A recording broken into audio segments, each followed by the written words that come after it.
万里长测真实车主点评智界 S7。目前这台车呢，我们开了差不多有18000公里了。这期视频呢，我们做一个长测总结，聊聊智界 S7真实的用车体验以及有哪些优缺点。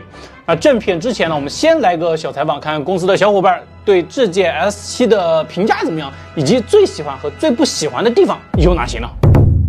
公司的智界 S7 100分你打多少分？90。最喜欢的地方和最不喜欢的地方？最喜欢的那肯定就是智驾，上高速开这车真是一点不费劲，我老喜欢开。要说不喜欢吧，我觉得就是它方向盘平常开可能不是很习惯。智界 S7应该能打个85到90分这样。最喜欢的地方应该就是开起来，我觉得智界 S7还是挺好开的。不喜欢的地方应该就是座椅坐起来没那么软，还是偏运动的一点。满分100分，那得打个85、80万。70分吧，因为它操控不比宝马3系差。这很好，外观吧，长得比较好看。卖个30万的车，它的造型有点不匹配。没有什么，座椅特别硬，特别是后排。那接下来我们就从智驾、操控、家用这一方面来做个点评。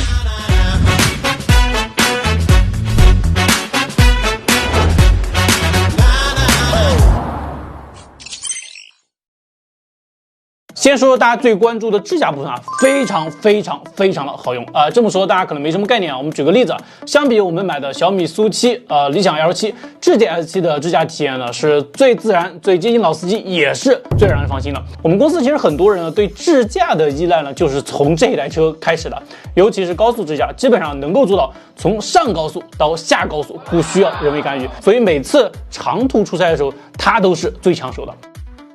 那智驾方面呢，能和智界 S7媲美的，其实还有一台车，就是我们刚刚入手的问界 M7。总结一句话呢，就是智驾方面你可以永远相信华为，相信智界 S7的。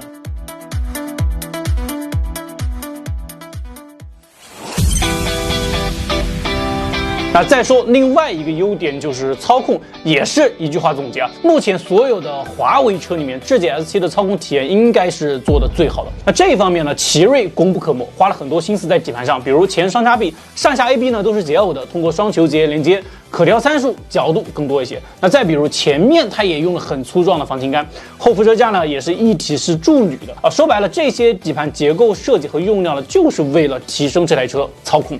那这方面呢，智界挺舍得下本的，比问界 M7呢做得更好一些。实际体验，智界 S7开起来也要比问界、阿维塔这些车呢更运动，更有操控感一些。而且这个底盘是有高级感的，毕竟是奇瑞造的底盘，那机械素质这一块呢可以放心了。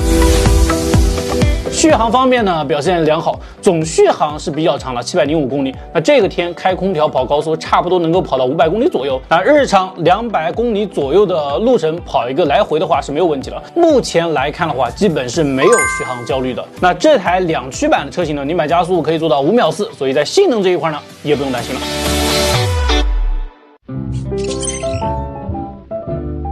OK， 我们再来说一说家用方面，也是一句话总结啊，空间富裕，座椅的舒适度呢可以再优化。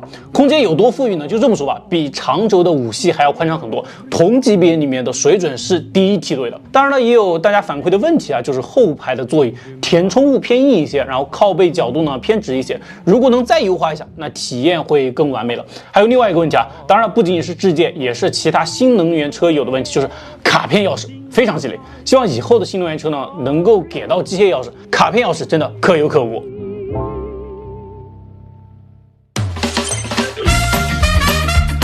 那最后呢，我们再来说一说用车过程中出现了哪些问题啊？新车提回来不久，前排的无线充电面板总成就坏了，没法充电，也没法卡片钥匙感应启动啊。后来我们到店里面去换了新的。另外就是电动充电盖板呢，经常卡住。其实这种情况至少出现了3、4次以上吧。要么就盖不住，要么盖一半呢就卡住了。每次呢也都是过了一晚或者过了一段时间呢，它又好了。所以这个问题到现在我们也没有拿去修。充电口盖板这个东西啊，我觉得真的没必要去搞电动的，容易坏，增成本啊。要我说的话，手动更方便，更可靠一些。OK， 那关于智界 S7呢万里长测的总结呢，我们就说这么多啊。你们还有什么想要了解的，可以在评论区留言。